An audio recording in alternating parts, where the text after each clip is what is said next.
Welcome friends. આજે આપણે ધોરણ 12 ની અંદર ચેપ્ટર નંબર 3 જે છે એના વિશે જોવાનું છે.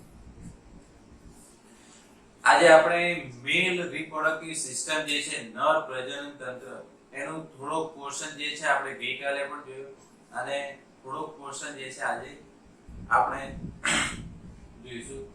એની અંદર આપણે લાસ્ટ લેક્ચરની અંદર સર્ટોલી કોષો જે છે એના ફંક્શન એટલે કે કાર્યની વાત કરેલી.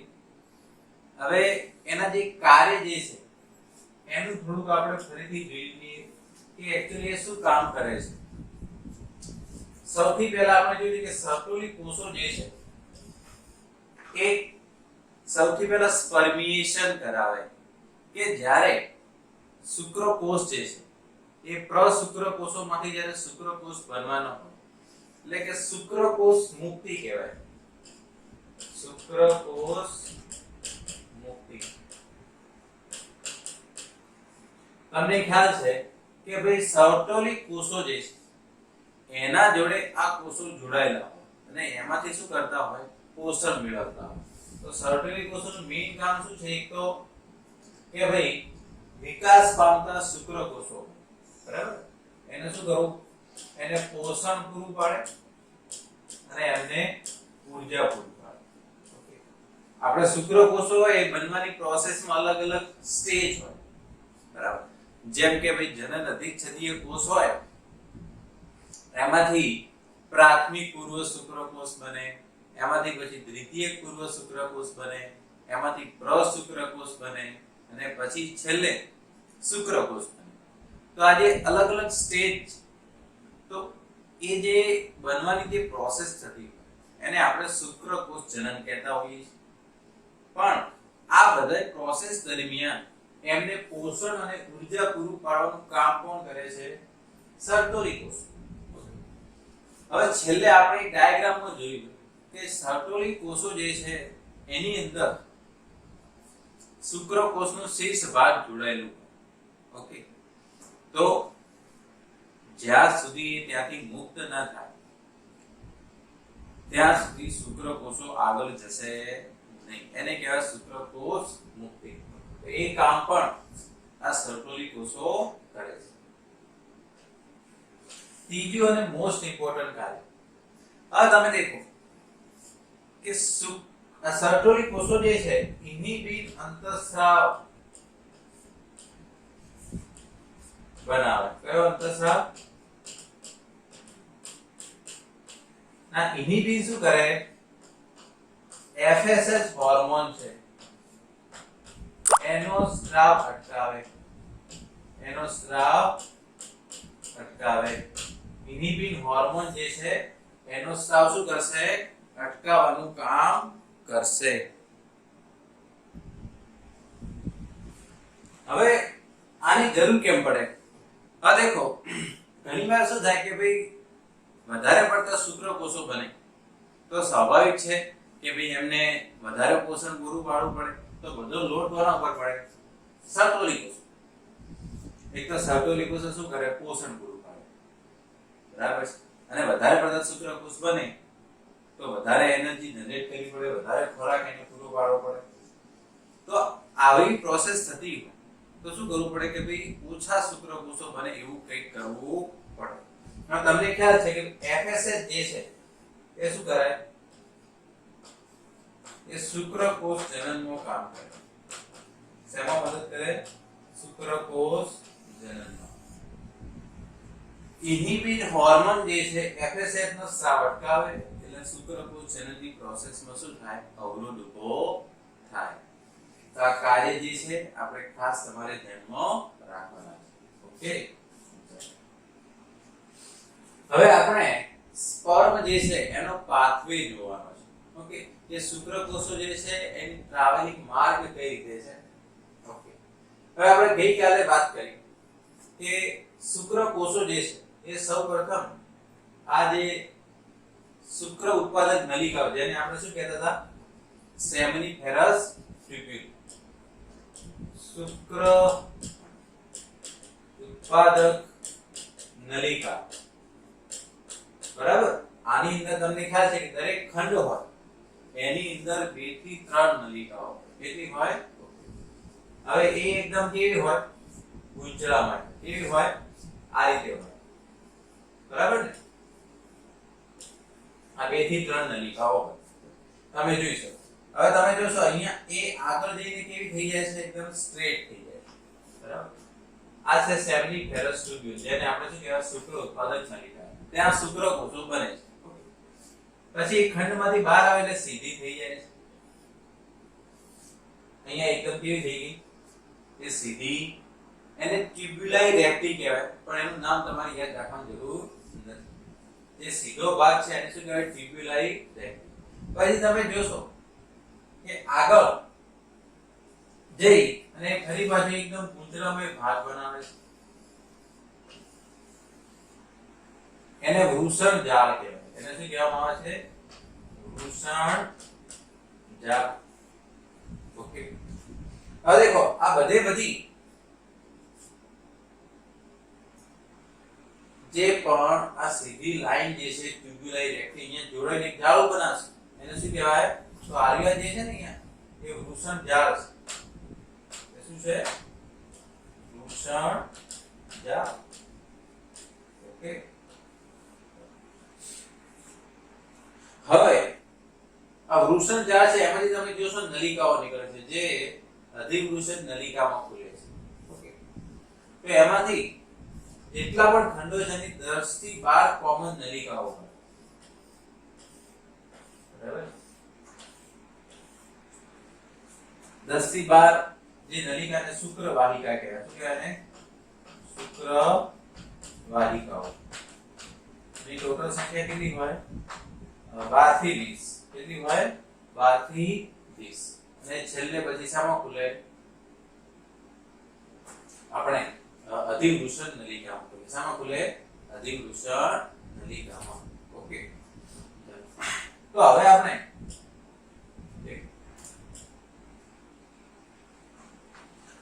કે જે પણ આપણે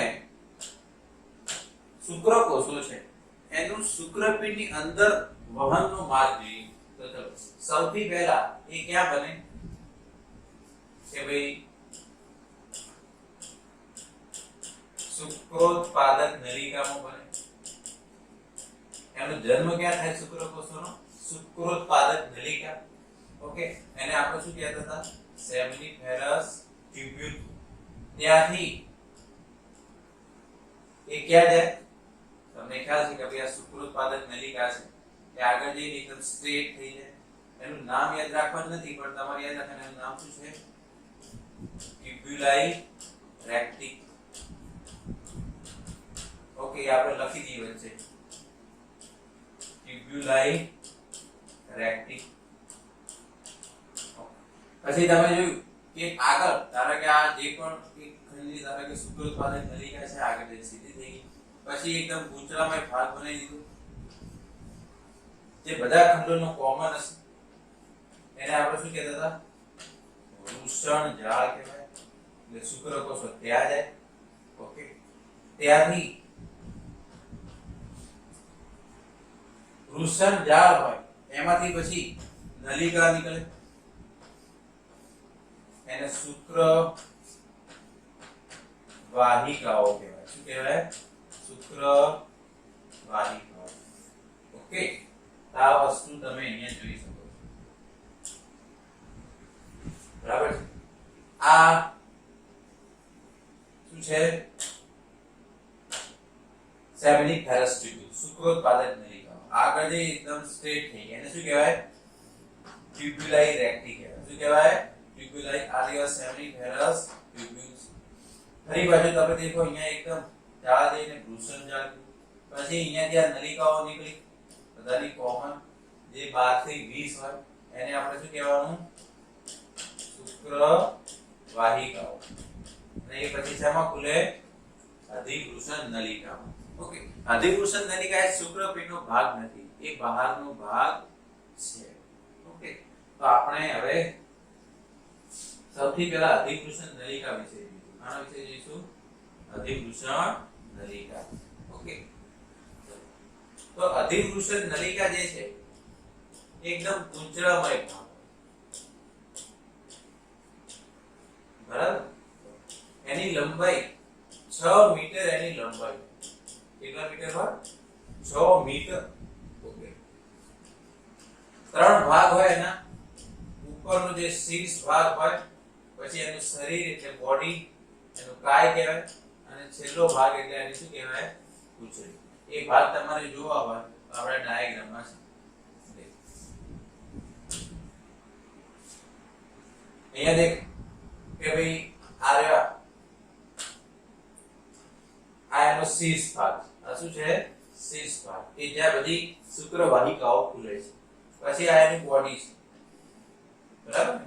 આ એનો શીર્ષ ભાગ છે, એની બોડી છે મેઇન, અને આ એની પૂંછડી. ઓકે. એમાંથી પછી શુક્રવાહિની નીકળતી છે. શુક્રવાહિકા અને શુક્રવાહિની ફરક છે. આ છે જે શુક્રવાહિની પછી એમાંથી નીકળતી હોય છે. ઓકે, ખ્યાલ આવી ગયો? હવે આનું કામ શું હોય છે કે ભાઈ અધિવૃષણ નલિકા જે છે એનું ફંક્શન શું છે, તો એનું કાર્ય તમારે ખાસ યાદ રાખવાનું કે અહીંયા શુક્રકોષ જે છે, શુક્રકોષ અહીંયા આવવાના જ નહીં આવવાના, તો અહીંયા શુક્રકોષોનો સંગ્રહ થાય, સ્ટોરેજ. શુક્રકોષો અહીંયા પરિપક્વ બને, શુક્રકોષો જે છે એને ચલિતતા પ્રદાન થાય, મોટિલિટી. બરાબર. શુક્રકોષો બની તો જાય પણ એને ચલિતતા પ્રદાન કરવી પડે. એ બધું ક્યાં થાય? અધિવૃષણ નલિકા, કારણ કે 6 મીટર લાંબી નલિકા છે. ઓકે. સ્ટોરેજ કરે, શુક્રકોષોને શું કરે? પરિપક્વ કરે, એને શું કરે? મોટિલિટી પ્રદાન કરે. એ બધું જ કામ જે છે અધિવૃષણ નલિકાની અંદર થઈ જશે. ઓકે. 3 ભાગ છે એની પણ આપણે વાત કરી. બીજું, એની અંદર નું જે સ્તર હોય, એનું સ્તર શેનું બનેલું હોય? પક્ષમલ અધિચ્છદ. શેનું બનેલું હોય? ઓકે.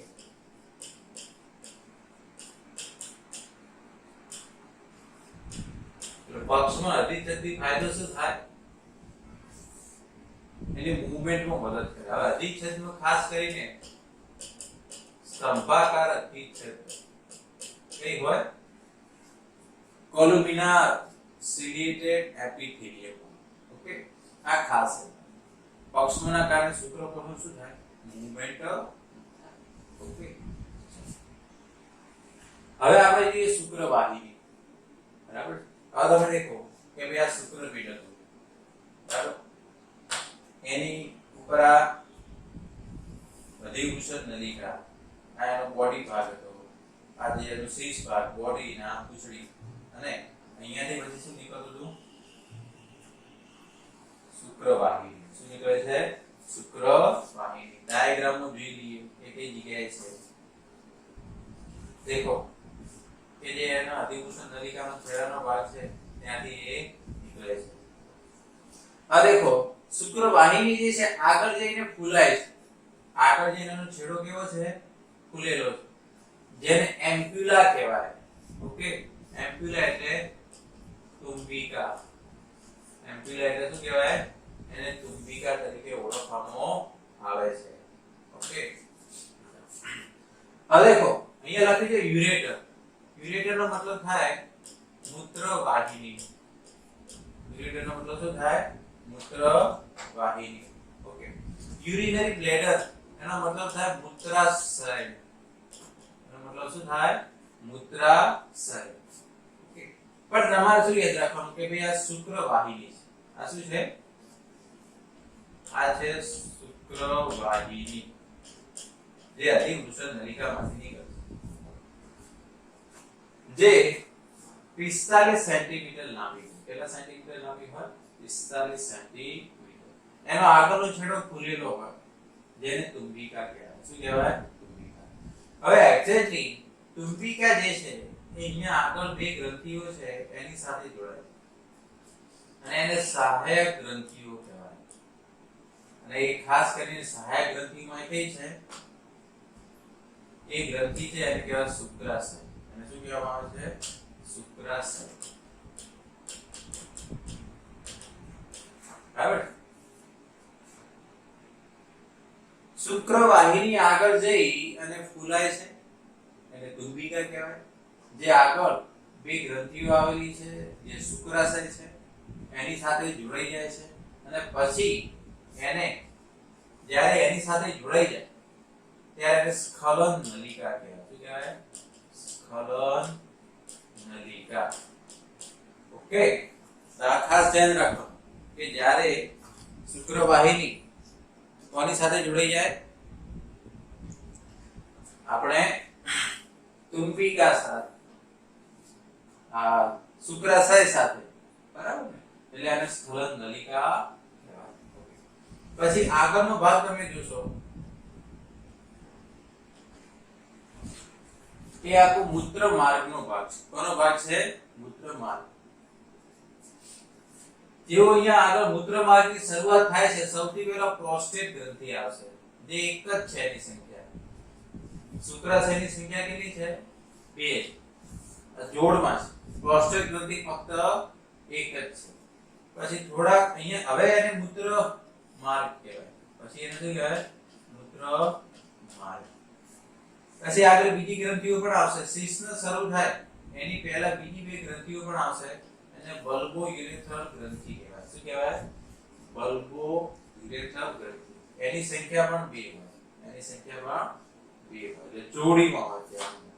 ઓકે, પછી આ શીર્ષને ચાલુ થાય. એટલે સ્ખલન નલિકા પછી આપણે શું કહેવાનું? આખું મૂત્ર માર્ગ. શું કહેવાનું? તો દેખો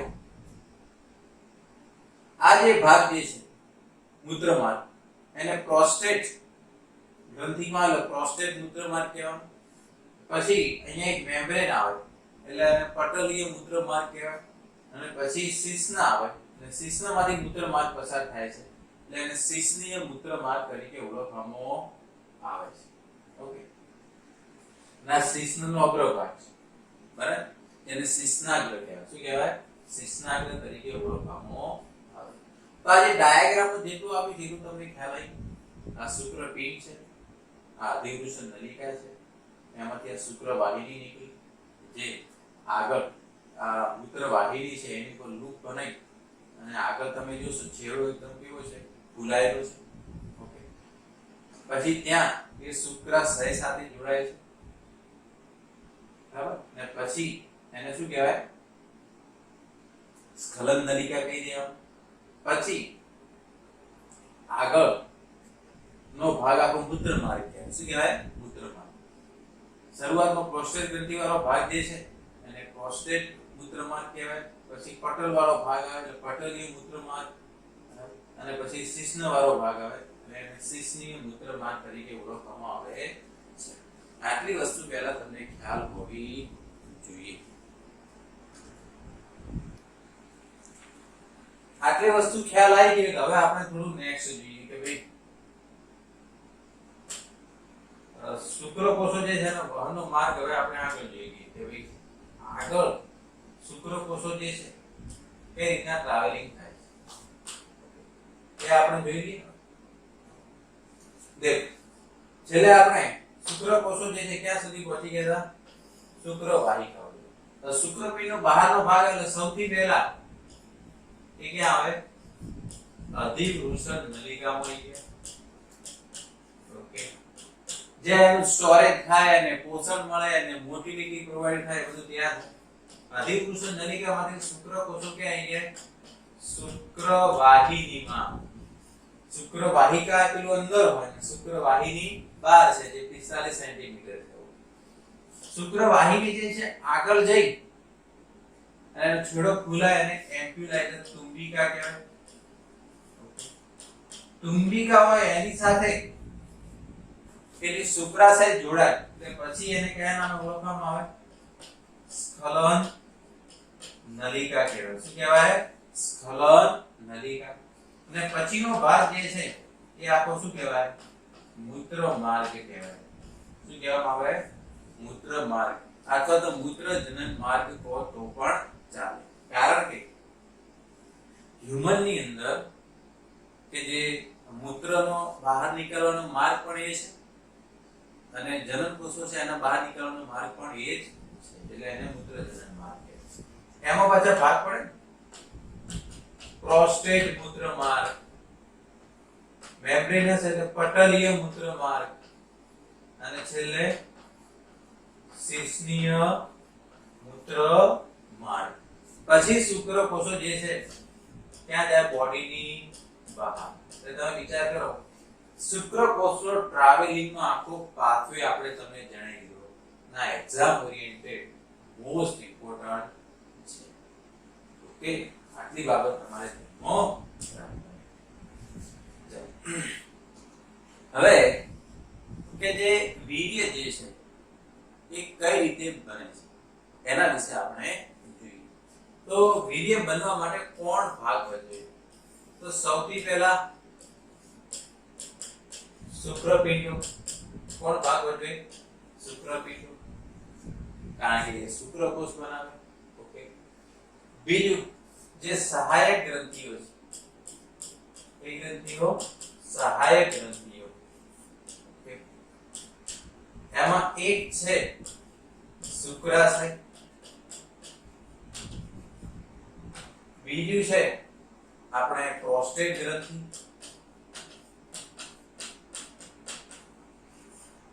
અને ત્રીજું છે આપણે બલ્બો યુરેથ્રલ ગ્રંથિ.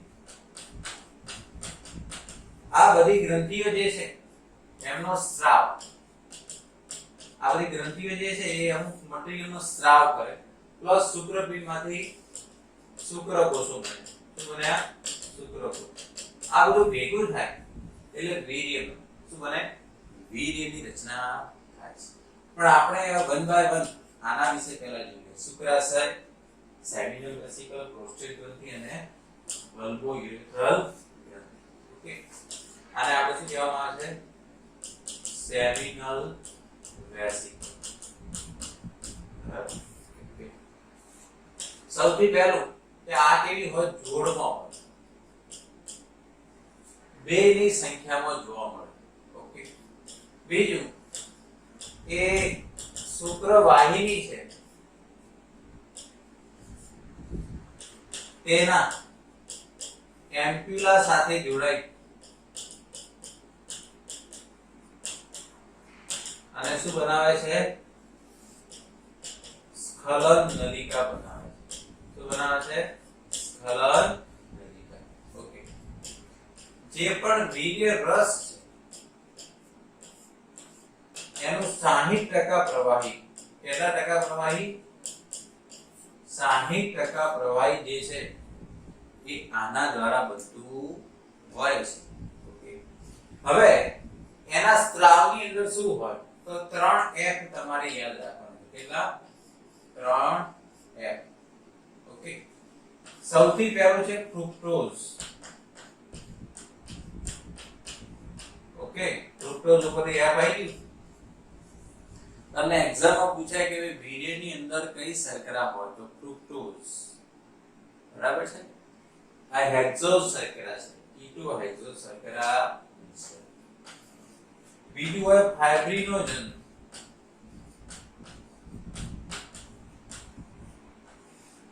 બીજું શું હોય? ફાઇબ્રિનોજન.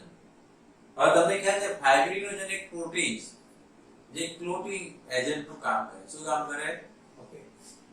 તો વીર્ય જે છે એના ગઠન માટે, એના ક્લોટિંગ માટે એ ફાઇબ્રિનોજન જવાબદાર છે. કોણ જવાબદાર છે? ફાઇબ્રિનોજન. અને ત્રીજું છે ફલન, ફર્ટિલાઇઝેશન જે કહેવાય.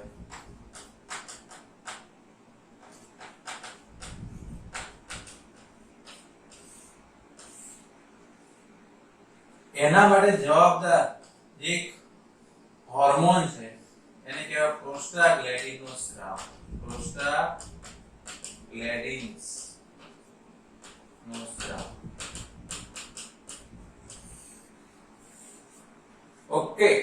તો વીર્યની અંદર શુક્રાશય જે છે ફ્રુક્ટોઝ બનાવવા આવે, ફાઇબ્રિનોજન વીર્યના ગઠન માટે, અને ફલન માટે મદદરૂપ પ્રોસ્ટાગ્લેન્ડિનનો સ્ત્રાવ કરે. હવે પ્રોસ્ટાગ્લેન્ડિન શું કરે? તો નોર્મલી એ શું કરે કે જ્યારે સમાગમની પ્રક્રિયા થાય એટલે નર જે છે માદાના યોનિ માર્ગમાં વીર્ય સ્ત્રાવ કરે તો પ્રોસ્ટાગ્લેન્ડિન હોર્મોન જે છે એ જે ગર્ભાશય એનું શું કરાવે? સંકોચન કરે. એટલે શુક્રકોષો એ ઝડપથી અંદર ટ્રાન્સપોર્ટ થાય. એટલે જે પણ ગર્ભાશયની જે દિવાલ હોય એનું શું કરાવે? સંકોચન કરાવે. કોણ? પ્રોસ્ટાગ્લેન્ડિન. એટલે શુક્રકોષોને શું મળે? ચલિતતા મળે, મોટિલિટી પ્રદાન થાય. ઓકે, તો 3F તમારે ધ્યાનમાં રાખવાના. ઓકે,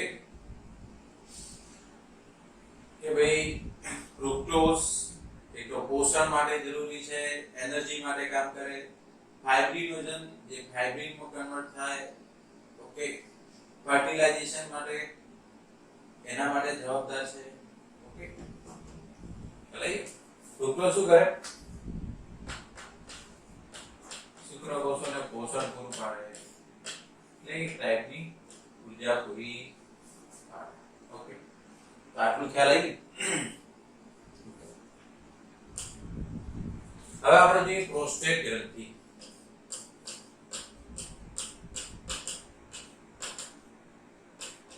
પ્રોસ્ટેટ ગ્લેન્ડ આ સિંગલ હોય, એક જ,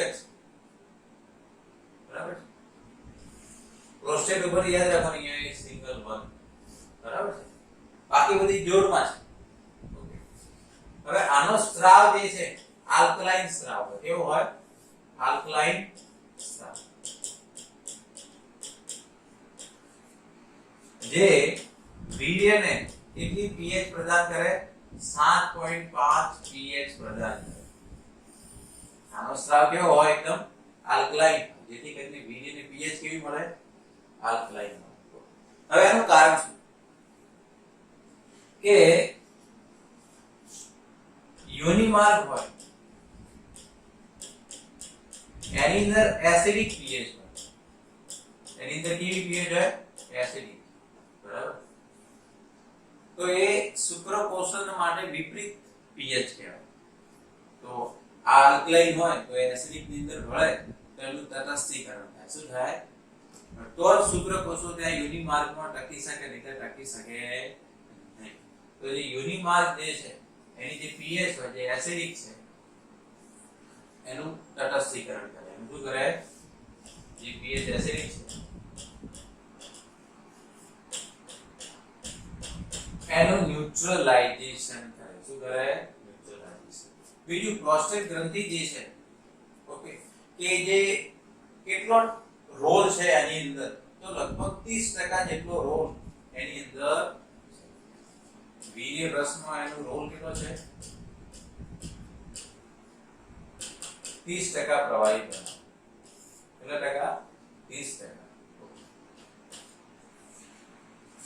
બીજું કે આની અંદર કેલ્શિયમ અને ઝીંક એનું પ્રમાણ કેવું હોય? વધારે. કેલ્શિયમ અને ઝીંક નું પ્રમાણ કેવું હોય? વધારે હોય. હવે દેખો કે ભાઈ આગળ આપણે જોયું કે પેલાની અંદર જે ફાઇબ્રિનોજન હતું એ ફાઇબ્રિનમાં કન્વર્ટ થઈ અને એનું શું કરતો? ક્લોટિંગ કરતો. કે ભાઈ જે વીર્ય જે છે એનું ગઠન કોણ કરતું? ફાઇબ્રિનોજન. કોણ કરે? ફાઇબ્રિનોજન. ઓકે, હવે ફાઇબ્રિનોજન જે છે તમને ખ્યાલ છે વીર્યનું ગઠન કઈ રીતના કરી શકે? ફાઇબ્રિનમાં ફેરવાય. શેમાં ફેરવાય? ફાઇબ્રિનમાં ફેરવાય. ઓકે, હવે આની અંદર હવે આ તો ક્યાંથી સ્ત્રાવ થાય છે? આપણે શુક્રાશય. ક્યાંથી સ્ત્રાવ થાય? શુક્રાશય. પણ આમાંથી ફાઇબ્રિનોલાઇટિક ઉત્સેચક, ફાઇબ્રિનોલાઇટિક ઉત્સેચક બને જે આ ગઠન છે એને તોડવાનું કામ કરે. પેલો ક્લોટિંગ કરાવે. કોણ? ફાઇબ્રિનોજન એટલે કે ફાઇબ્રિન. અને ફરી પાછું આમાંથી ફાઇબ્રિનોલાઇટિક એન્ઝાઇમ રિલીઝ થાય જે આને શું કરે, આજે ક્લોટિંગ થઈ ગયું હોય બરાબર વીર્ય રસનું એને તોડવાનું કામ કરે. એટલે આ રીતના બધું પ્રોસેસ થતી હોય છે. ઓકે, કોગ્યુલેશન કરાવે ને એક ડિસોલ્યુશન કરાવે. ઓકે, આટલી વસ્તુ ખ્યાલ આવી. હવે ત્રીજા નંબરની ગ્રંથિ બલ્બોયુરેથ્રલ ગ્રંથિ. આ પણ કેવી હોય? પેરમાં હોય, જોડમાં. બરાબર છે? એટલે એની સંખ્યા પણ 2 હોય. બરાબર? પ્રોસ્ટેટ જે હતી કે હતી સિંગલ. ઓકે, બીજું આને એક બીજું નામથી પણ ઓળખવામાં આવે છે, કાઉપર ગ્રંથિ. કયા ગ્રંથિ તરીકે? કાઉપર ગ્રંથિ તરીકે. સેમ ટુ સેમ આવી જ ગ્રંથિ માદાની અંદર પણ હોય, જેને સેમ ટુ સેમ માદાની અંદર પણ આવી ગ્રંથિ હોય. એને બર્થોલિન ગ્રંથિ કહેવાય. શું કહેવાય? બર્થોલિન ગ્રંથિ. તો તમને એક્ઝામમાં પૂછવામાં આવે કે ભાઈ બલ્બોયુરેથ્રલ ગ્રંથિ ને સમાન ફિમેલ ની અંદર કઈ ગ્રંથિ હોય? બરાબર, એને સમાન માદામાં કઈ ગ્રંથિ હોય? બર્થોલિન. ઓકે, બીજું આનું કામ શું છે? આ શું કરે? અમુક લુબ્રિકન્ટ નો સ્રાવ કરે. બરાબર,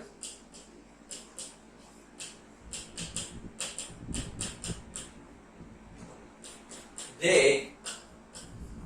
સમાગમ દરમિયાન ઊંજણનું કાર્ય કરે. શું કાર્ય કરે? ઊંજણનું કાર્ય. એટલે એવું લુબ્રિકન્ટ રિલીઝ કરે. બરાબર, જેથી કરીને સમાગમ દરમિયાન આ લુબ્રિકન્ટ જે છે એ ઘર્ષણ નિરોધકનું કામ કરે. ઘર્ષણ નિરોધક તરીકે વર્તે. અને આર્ય જે છે લગભગ એનું પ્રમાણ 10 થી 20%. વીર્ય રસમાં આનું પ્રમાણ કેવું હોય? 10 થી 20% આનો રોલ છે. ઓકે, આટલી વસ્તુ તમને ખ્યાલ હોવી. તો એ આ બધું વસ્તુ ભેગું થાય ત્યારે આ બધું બને વીર્ય રસ. ઓકે, હવે વીર્ય જે છે આપણા એની pH કેટલી હોય? તો કે ભાઈ 7.4. ધારો કે કોઈ નર જે છે વીર્ય સ્ખલન કરે છે. શું કરે છે? વીર્ય સ્ખલન. એટલે એક વીર્ય સ્ખલન એકવાર થાય તો એમાં કેટલા ml વીર્ય હોય? તો 3 થી 4 ml હોય. કેટલા ml વીર્ય હોય? 3 થી 4 ml અથવા 2 થી 4 ml. ઓકે, 2 થી 4. હવે નોર્મલી તેમાં શુક્રકોષો કેટલા હોય? તો તમારે યાદ રાખવાનું 1 ml વીર્ય હોય ને તેમાં 100 મિલિયન હોય.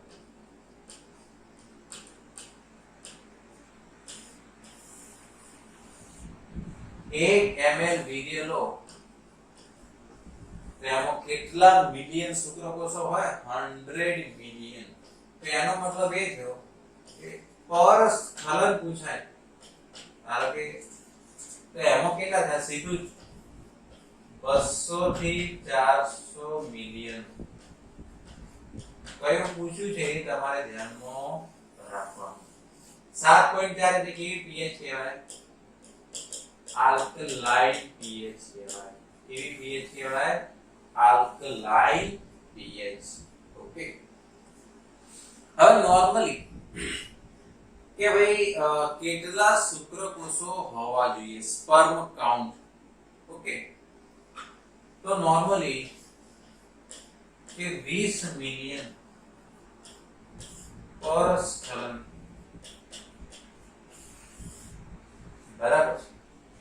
આટલા બધા થાય તો એકદમ શું થઈ જાય, પ્રોબ્લેમ થઈ જાય, બરાબર છે. તો એટલા તો ના હોવા જોઈએ, એના કરતા ઘટી જાય તો પછી પ્રોબ્લેમ થઈ. એટલે આપણે એક આંકડો છે એ તમારે યાદ રાખવાનો કે ભાઈ આ ml નો, એક ml નું કેટલું હોય, 100 ml. ઓકે, કેટલા હોય તો ચાલે, બરાબર, 20 મિલિયન પર ml, 20 મિલિયન, એમ લખ્યું છે, 20 મિલિયન પર ml શુક્રકોષો હોય તો ચાલે. અમુક કારણોસર સ્પર્મ કાઉન્ટ જે છે એ ઘટી જતા હોય. અમુક બુક ની અંદર 15 મિલિયન પર ml પણ લખેલું છે, એટલા હોય તો પણ ચાલે, પણ મોસ્ટ ઓફ બુક ની અંદર 20 મિલિયન પર ml હોવા જોઈએ. એના કરતા ઓછા હોય તો અફળદ્રુપતા રહે. એ નર જે છે પછી સંતતિ સર્જન માટે સક્ષમ બને નહીં. ઓકે, આટલી બાબત પહેલા તમારે ધ્યાન રાખવાની. આનો તમે સ્ક્રીનશોટ લઈ લો. ચલો હવે દેખો, આપણે એનસીઈઆરટી બુક ની અંદર લખ્યું છે કે 60% શુક્રકોષો જે સ્ખલન થાય, બરાબર, એમાં 60% શુક્રકોષો સામાન્ય કદ અને આકારના હોવા જોઈએ, અને એમાંથી 40% શુક્રકોષો એકદમ વાઇગ્રસ મોટી લીટી એટલે પ્રબળ ચલિતતા દર્શાવતા હોવા જોઈએ. આટલું તમારે ધ્યાનમાં રાખવાનું. ઓકે, 60% એમાંથી સામાન્ય કદ અને આકાર ધરાવતા હોવા જોઈએ, 40% પ્રબળ ચલિતતા ધરાવતા હોવા જોઈએ. ઓકે, હવે ઇનફર્ટિલિટી એટલે કે કોઈ નર જે છે કે જે ફલન કરવા માટે સક્ષમ નથી, અફળદ્રુપતા કહેવાય. શું કહેવાય? અફળદ્રુપતા.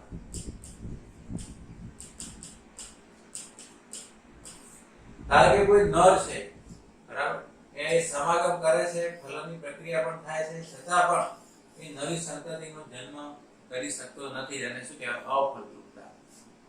આપણે જોયું કે ભાઈ 20 મિલિયન કરતા ઓછા સ્પર્મ કાઉન્ટ હોય તો એ કેવો કહેવાય? અફળદ્રુપ.